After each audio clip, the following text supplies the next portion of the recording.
Greetings. So I am Suzanne Titkemeyer, your cousin It look-alike, who is drowning in her hair. I've been seriously thinking about shaving my head lately. But save doing that, I'm just going to talk about some things today. Why? Because there's a lot going on in this world, and I have had time to think about what I said the other day about this whole documentary series. I did watch it. I have thoughts. I have thoughts. But at the same time, I also want to address some things I saw on Reddit, on good old Reddit. I love Reddit, even if I have a love-hate relationship with it, like it's the Catholic Church. And yes, blowing my nose again. So the person who put, "Why are you touching your nose?" You're getting 5 minutes of that. Joking, not joking. Okay, here's the thing. If you know who I am, I'm Suzanne Titkemeyer. If you don't know who I am, I wrote for a place called Pathos for over 10 years. I dealt with the evangelical quiverful movement, which we're probably going to talk about a little bit today. But I talked primarily about the evangelical movement and all the sticky little weird places it would go, particularly when you have non-denominational and you have these guys just making it up as they're going along. You can expect a whole lot of bad behavior. Oh, so the church I went to was a one-man show, but we were part of a presbytery of maybe about 10 other churches. So it wasn't necessarily all one man running the show. But there are a lot of these places, that's exactly what they are. And those are the ones that I talk about a lot. Even my own, there were some times when things went super squishy because of the fact there was no pastoral oversight or minimal. Oh, wow. I just found all my notes from when I was booking airline tickets recently for our August extravaganza. Oh my. Okay, so documentary Dancing for the Devil, the 7M TikTok cult. It just premiered on Netflix, and I am truly sorry for the crazy rant I put up the other day because I'm dealing with blood sugar issues. Let's just put it that way, with them going too low. And I think it's part of my mast cell. It makes me slightly crazy, more than slightly crazy some days. So that day was making me mm, slightly more than crazy. Tuesday, Wednesday. And sure enough, we've had some excitement around here as a result. But I'm starting to feel more rational, let's just put it that way, because when I have blood sugar issues, either way, too high, too low, I start having this going haywire. So I just sat on watching this documentary and sat on it and sat on it and sat on it. I watched it, thought about what I believed, what I saw beforehand, and how it relates to all sorts of stuff. Okay, so I'm gonna address the bloated lack of Kleenex in the room, okay? Without a crystal ball, it's Katie Joy, who is listed as an archivist in this documentary. Okay, I'm taking taking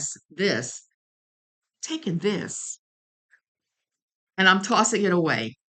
Why? Because I want to say that my feelings about this documentary, both beforehand and now, are not because I dislike that.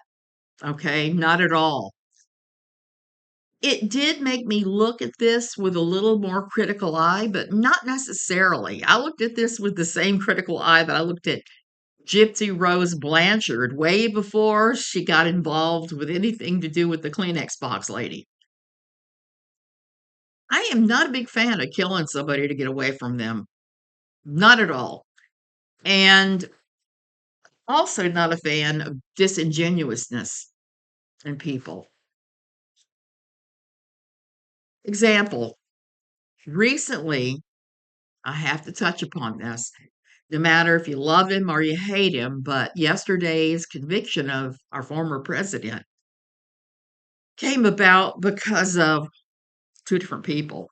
Stormy Daniels has consistently told the same story all along, except for when she was denying it, and Mr. Cohen, Mr. Michael Cohen, who worked for Mr. Trump, same amount of time that I wrote for Pathos, and lied for him and did a lot of really sleazy bad things, but in the end, he testified against Mr. Trump. Why? Because he went to jail for the same thing that they convicted Mr. Trump on. I believe Cohen, and not because I want to, because part of me wants to laugh and point at everybody in that administration that I don't like, just like I feel like laughing and pointing at everyone in the Biden administration, including Biden, I don't like. This is not an endorsement for or against any of them.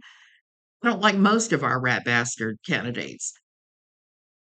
But I've got to say this. One of the things that's gone haywire in this country is this whole factionalism. Everything is all black and white, a black and white. And our media and how our media covers things has really screwed up left and right as a result. You don't have anybody in the middle. You have one extreme, you have the other, instead of us in the middle going, hey, why are Twinkies $8 a box? Oh, why is my health care in the States an insane, crazy amount, but here it doesn't cost hardly anything? Why are you not protecting the rights of women who are carrying a dead baby to be able to get rid of that dead baby? So many different things. As I said before, I tend to be right down the middle on a lot of things. I don't like abortion, but I don't like telling other people what they can and cannot do any better. So I consider myself to be a centrist. And like I said with Cohen, my opinion came about when I watched him testify before Congress here in Costa Rica. Oh, and I'm going to wave at all you people that are saying that I don't live in Costa Rica. That I was watching that this morning and laughing because I went looking for some old photos I'd taken of Katrina and stumbled across a hive mind where they're all saying that about me, and I just laughed. I wish. I actually wish I did live in the States sometimes, even if the cost of everything is way more than it is here, except for gasoline. Gasoline is crazy here. So, long story short, um, I saw Mr. Cohen. I believed him when he was testifying before Congress. I thought he struck me very much as a guy who had been he had been to the top and had seen Jesus. He had a come to Jesus moment. And not a literal come to Jesus moment, but a moment where it was tell the truth or die. And I believe that there are others in both sides who've had that as well. So I'm not going to put down anybody I think is genuine. And that's where my problem with the documentary comes into be. I think this was a flawed documentary, and I think that we have to set without a box of Kleenex aside from this. This has nothing to do with her. And no, I'm not paid off by Robert Shinn. I'm not promoting Robert Shinn. I just absolutely didn't want to weigh in until I saw everything. I thought it was likely that Shinn had some CULT esque ways about him. Just because he was linked up with Bethel Redding, which I would say is a CULT, and they tick a lot of the boxes on the CULT. Let's just say that because this is all just my opinions. I'm giving opinions here, not fact. If you want fact, do your own research. I'm going to just steal Rennell's tagline and say that. And I just have to say, giving opinions, I thought that about Shinn before I watched it. Now I'm just watching this documentary going, wow. If the allegations are true about Shinn, they're a lot. And I just want to talk too also about the definition of a CULT. Now, I'm not a huge fan of Dr. Stephen Hassan, who came up with the bite model for the CULT, but I think that he's right on that. He has a lengthy questionnaire where you have to ask yourself, does this person or organization check all these boxes? And there are organizations that do. I know of an anti-CULT organization that clicks all of the boxes for the bite model. There may be a CULT themselves. And watching all the people surrounding Rose Blanchard that are patting her on the back for everything she's doing. And I think she's pretty awful too. But that's a tale for another day. I think she's awful. I always have. I think she was a victim, but being a victim doesn't absolve you of your responsibility not to commit crimes. Or if you do, admit it and come clean and just go forward. That's why I like Mr. Cohen. At least he can admit the things he did, admit the stuff he did, and we would embrace you. But minimizing that is where I have a problem. That's my problem with everybody I'm going to talk about today, pretty much. Okay, so what is the CULT model? It's huge. I'm going to leave a link in the description below so you could read all the definitions. So I would hesitate to call Shekinah Church a CULT because I believe there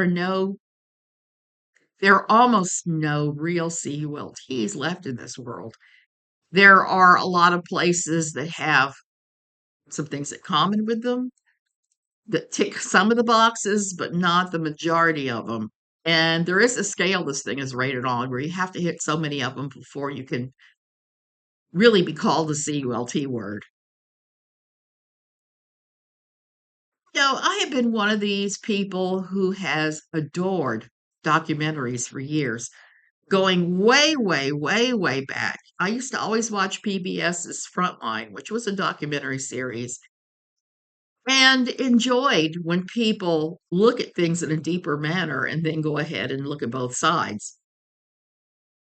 A good documentary looks more like The Jinx. That was a documentary series put on by HBO about Robert Durst, of whom there was all kinds of questions surrounding the things he'd done and the disappearances around him and some of the bodies that popped up around him. HBO explored that thoroughly, and it was a chilling climax when Durst did not remove the microphone and they caught him in the bathroom mumbling about he killed them all. There was no editorializing there. There was none of this. So awful. You have to think this is awful. There was none of that. They showed both sides. They showed his claims. They showed police reports. They showed everything. And you were allowed to make that decision about whether you thought this was good or bad just based upon the evidence he'd been presented. As badly as I disliked Netflix's Tiger King, I have to say it also fits the great classic documentary series style.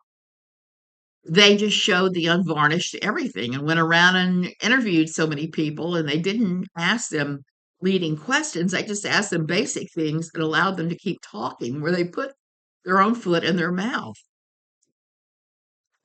I watched it, but I was watching it like this because of the neglect and mistreatment of some of the animals.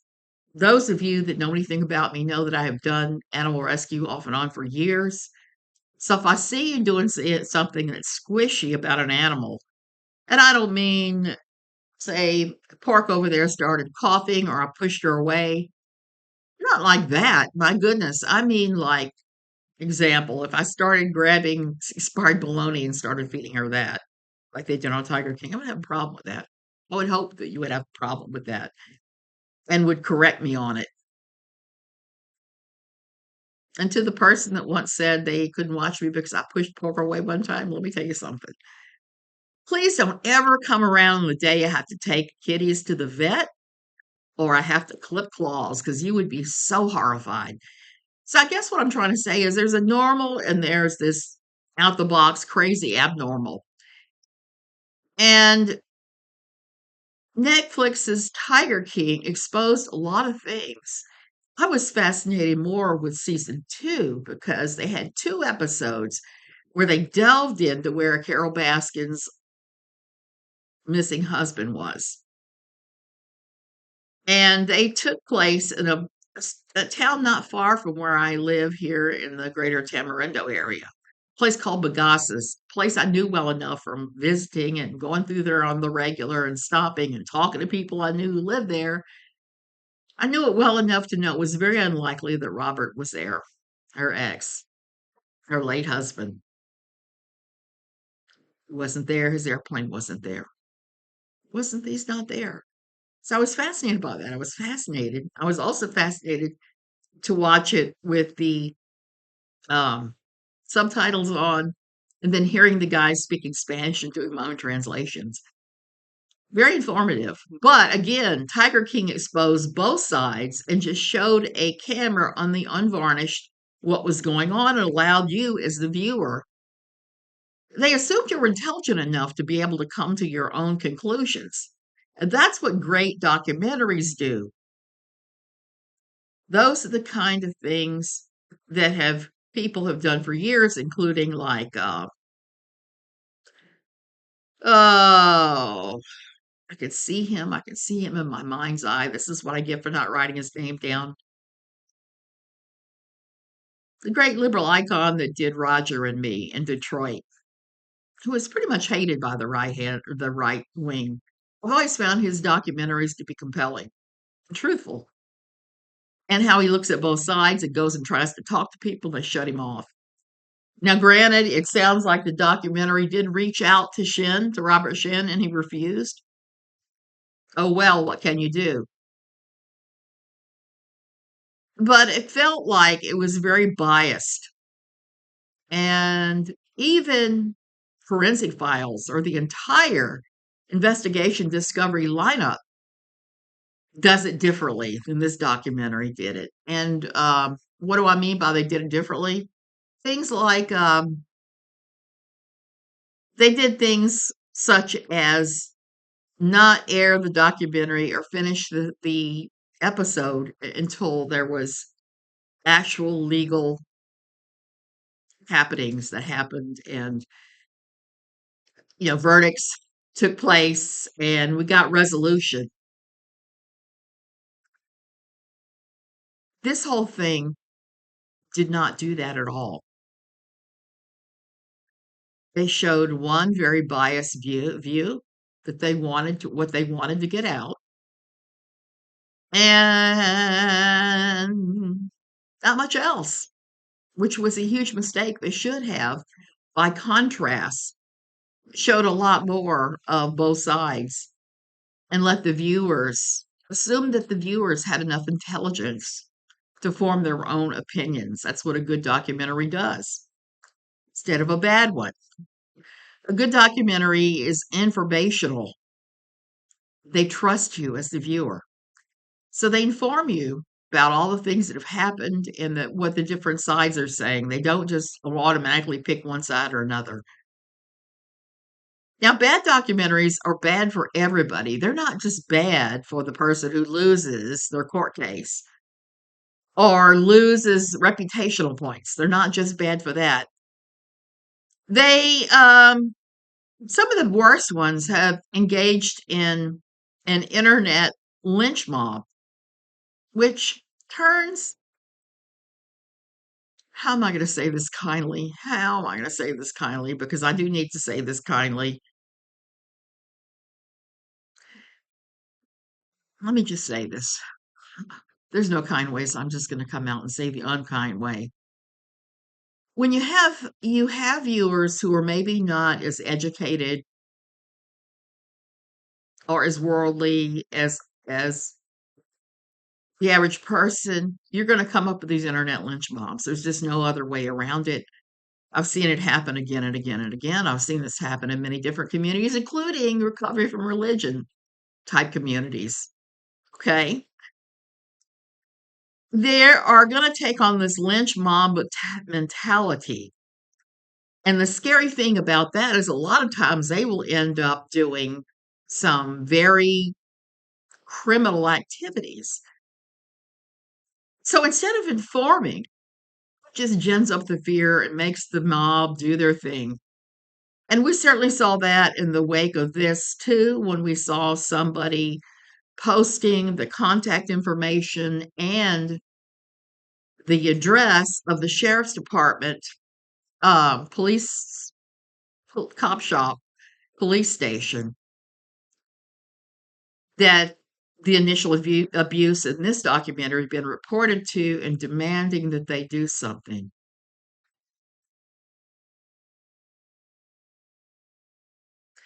A good documentary sees the entire history that's there, not just one viewpoint.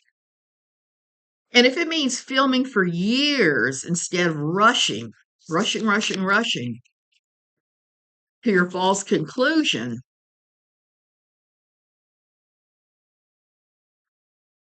and they don't try to cast the thing all going one way or another. They don't do that. They don't come up with false conclusions. And if there are any, little legitimate legal issues, they film until there's at least some sort of resolution on those. So I have to talk about the other parts of this that were just so disturbing. What else hampers this thing besides the general points I'm talking about now? I think if there's any way to know if there's any real abuse going on towards Miranda or not, until Miranda herself steps forward and says, "Hey, yeah, this was happening to me behind the scenes. This was wrong." She seems genuinely happy in the clips that I've seen in the multitude of dance videos and blogs that she's done, video blogs. She seems happy as a clam. Maybe she's found her soulmate and this is what she wants to do. Maybe she's finding whatever spiritual fulfillment there is in Robert Shinn's weird, toxic little stew of a church. I like to say not everybody is going to be everybody else's cup of tea. I'm not everybody's cup of tea at all. And I just laugh over anybody that tries to say we all have to feel and think the same things about everything, because that's just not so. That's not how life works. The other thing is the allegations were made of SA, and there were a ton, all outside the window of statute of limitations. Abuse that happened before January 2024, according to California law, is subject to the 10 years. 10 years is a limitation. After that, all bets are off. You can't take someone to civil court over that stuff. You can try, but your chances of it being entertained and not being thrown out are very slim. Anything going forward, though, is without being subject to the statute of limitations. Way to go, California. Way to change that law. It needs to happen nationwide, especially when it's SA happening to children. It needs to be no limitation on that. I think one of the big problems with the documentary is it muddled the line between 7M management, talent management, and Shekinah Church. And that awful essay I was just talking about, the girls that were not 18, happened to Shekinah Church. Didn't happen at 7M, at least not according to anything they said there. The problem is if you get people that don't understand what it is they've looked at, they're going to assume this means all of this happened at 7M too, and that's just not so.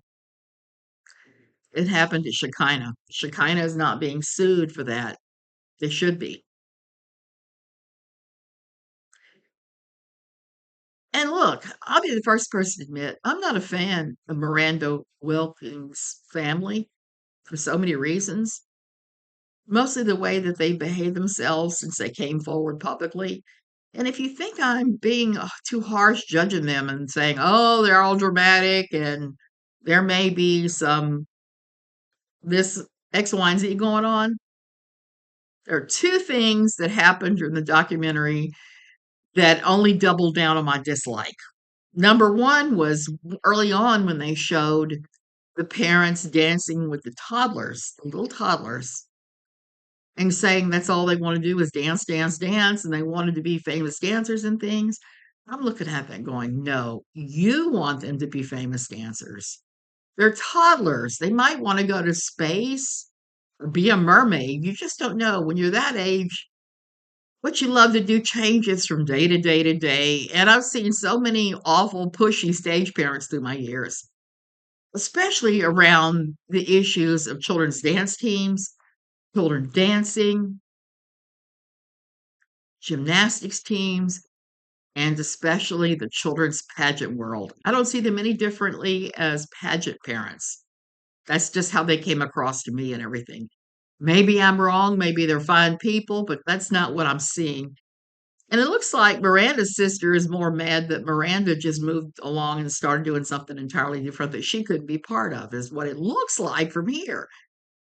Point number two that gave me pause and made me say, oh, yeah, they're awful people, I think, is there's a sequence where another dancer's parents, he's cut off contact with them, and they're very upset by that. But the way they're acting is so completely and totally different than the way Miranda's family is acting. You can see in the sequences where both families are together and the other couple is there, this kind of like that other couple is doing exactly what I do like. When I'm around very dramatic, overtly emotional people that I don't know well in real life. You know what that is? I shut down. They shut down. They were like bumper stunned deer. So seeing their reaction to the Wilkenings, Wilkins family. I keep wanting to say Wilkenings because I knew an awful publicity crazy family in my old church that went by that last name. We got run off in short order. And so I just see that and I see a couple that's just overwhelmed and shut down. I could be wrong, but later there was a break between them and the Wilkins family that was pretty dramatic, I thought, even though not much was said about it, and they regret their involvement. But they have had some contact with their son, which I'm really happy about.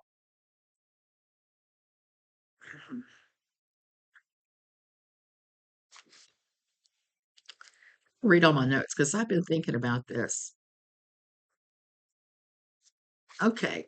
And I don't imagine any of this is going to do anything positive for the family relationships between Miranda and her parents, which really should be the goal, a reconciliation between both sides.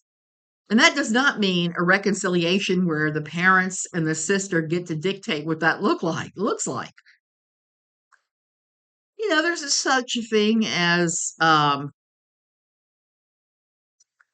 unconditional love of a parent towards a child. It's a lot of the things they do. There's so many times you just have to bite your tongue. Once they're 18 and they're out of your household and they're living independently, it doesn't matter a hell of beans whether you think that they've shaved their heads and joined the Moonies and it's the worst thing ever.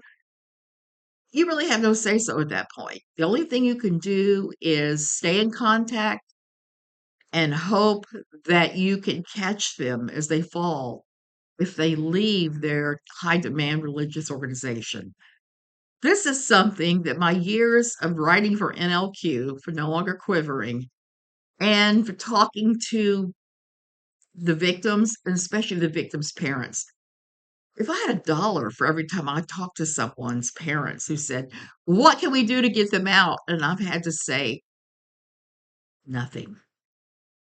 The only thing you can do is to hope, pray, keep the lines of communications open, tell them you love them.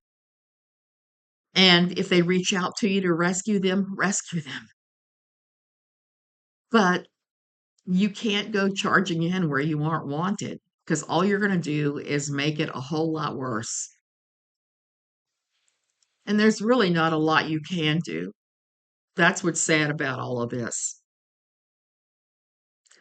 So I had somebody the other day ask me, "Well, did you see anything good in this documentary?" Well, sure, there's something to be learned from everything in life, I believe.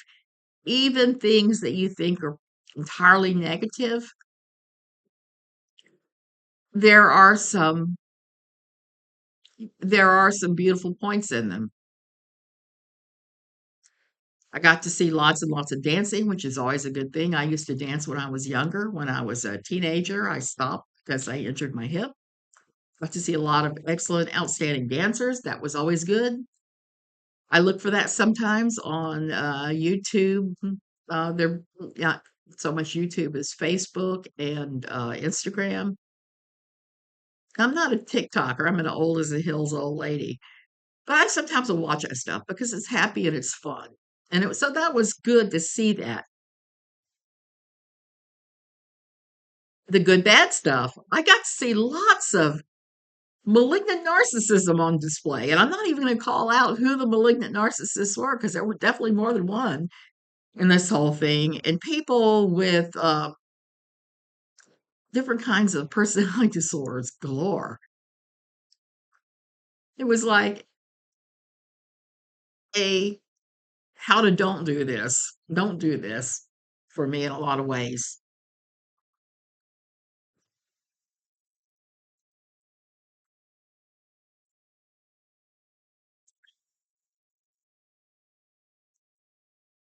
It brings Shin to a larger audience. That's both negative and good, but mostly good because it will cause him to be more closely looked at. And if there is something there, and I think there probably is, just what little I saw, he'll be under the microscope.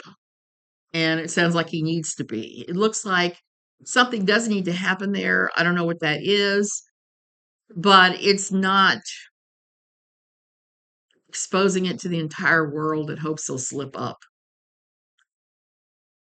I don't know that that ever works. And shame is such a weird thing, particularly when you're trying to shame somebody who is involved in religion, because you can't really shame anyone out of religion. You just can't.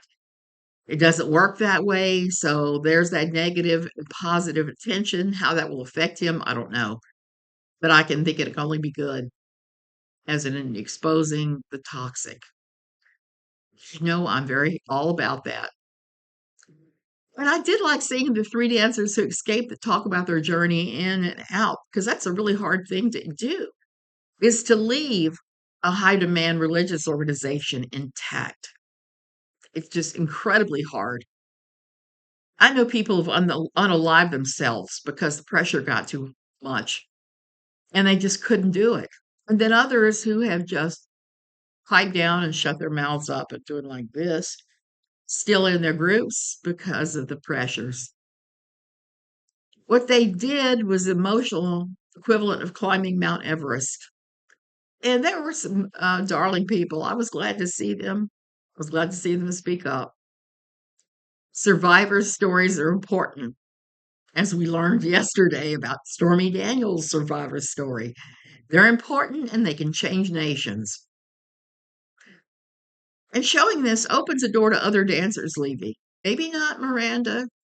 She may be in too deep to actually be helped at this point.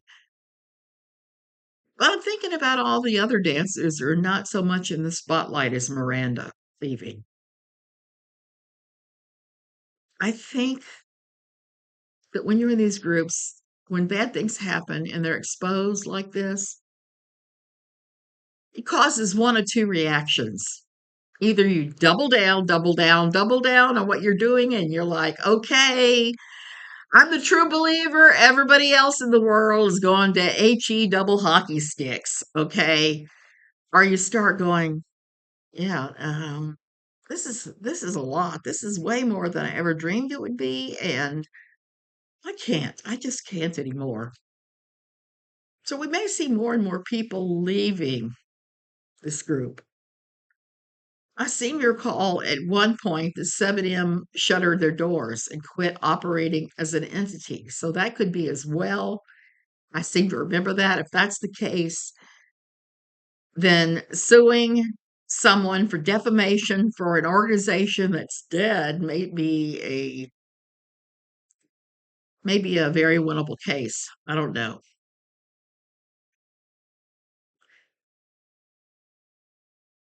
And what could further come out of all this? What needs to happen? I think one of the first things that needs to happen is there needs to be a forensic examination of the financial records of those dancers that left. They said they have their bank statements on all that. Well, let them have all that and bring it out and show it and explain what it is. We'll have somebody in law enforcement because they do have forensic accountants as part of these law enforcement agencies. Tracking money is part of what they do. And if there are irregularities in how they were paid and how they had to pay for their housing or whatever, it needs to be looked at. That's a serious issue. It's the same serious issue that we just saw with the Trump trial, where that's what it was about. It was about falsifying business records. If falsifying business records is a crime, then this really needs to be looked at a lot stronger. And the ones that have come through and have said that they were essayed, they need to be believed.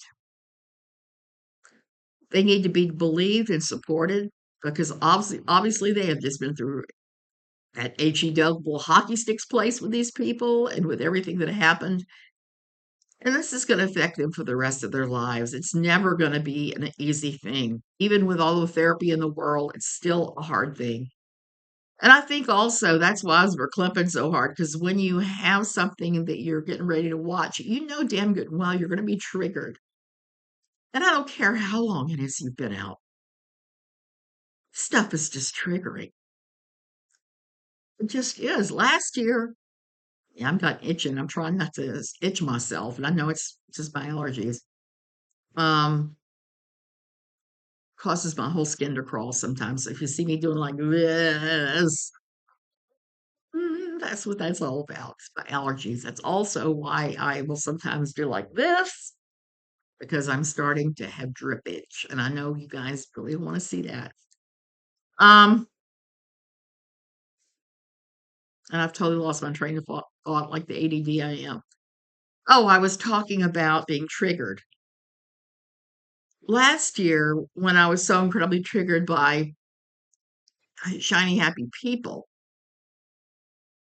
I had to make a video about what blanket training a small child, an infant, was like because I had to take that pent up energy and trauma and do something positive with it. So that's what I'm hoping comes out of all this. I hope that this documentary sparks very positive everything coming out for the people who've left, for the people who are leaving, for the people who are still part of this organization. I pray that they have what they need to have a mentally and emotionally and spiritually healthy selves. Okay, so that's it. That's all I wanted to say. This is all stuff I've been arguing with people and read it over of all silly things because that does happen sometimes with me. I get the wrong end of the stick. And I always tell people it's like I approach these things from how somebody who has written about abuse for years, who's worked at children's residential treatment centers, who does those things, who's held licensure. I approach it from that, not from the place of go ahead and report all these people to the law, because that's dangerous when you go there. And that's really my main disagreement with this. You don't show half the side, you show everything. And when you take partisan sides, you put people's lives at risk. Holy cow, can we just talk about how incredibly toxic what little they showed of Robert Shinn is? Shinn does give off those vibes as somebody that might fit the bite model. He does, he really does. Just based upon the things that he said there. But that's why I'm 100% reluctant to call him that too, because I've just seen so many times, and we see this in the media all the time, about things. All you have to do is look at, like I said before, look at Fox News, look at MSNBC, and then formulating your own opinion, which is usually right in the middle, or at least for me it is. Some from column A, some from column B, but you can clearly see where they line up. You know where they line up because they've stopped being news organizations. Ronald Reagan really did the idea of journalism a serious disservice when he stopped making journalists have much of a punishment for being one-sided or telling lies or inventing things, like saying that, like if you were to say, example, the Shekinah was waterboarding people, or that they were SA trafficking folks without any real evidence. I'm not a journalist. I have never pretended to be a journalist. Like I said, when I worked at Patheos, I was an opinion writer, a column writer, a daily column writer, looking at a lot of these things. And sometimes I got the wrong end of the stick. Okay. I'll be the first one to tell you that. And when that happens, I've always come around when presented with new and better evidence. Just based on what I'm seeing with this, I think was so highly biased. Does Shinn need to be investigated? Oh, yes, no doubt. But I believe that the documentary makers are more interested about pushing product out than they were the truth. And when that happens, everything suffers. They make it awful. Okay, they make it awful. So I'm glad I saw it. I won't be watching it again, unlike Happy Shiny Peach People, which I've watched 2 or 3 times because there are people I know that are in it. And I had to watch that in bits and pieces in order to be able to not be too terribly triggered. This I did in one horrible long day, Tuesday, when it was released. So that's it, and that's all. Love you guys. I'll see you later. We're still having internet speed issues here. I don't quite know why. I'm about ready to call Telecable and yell at them again and see what I can do because I know it's on them. It's not on my equipment.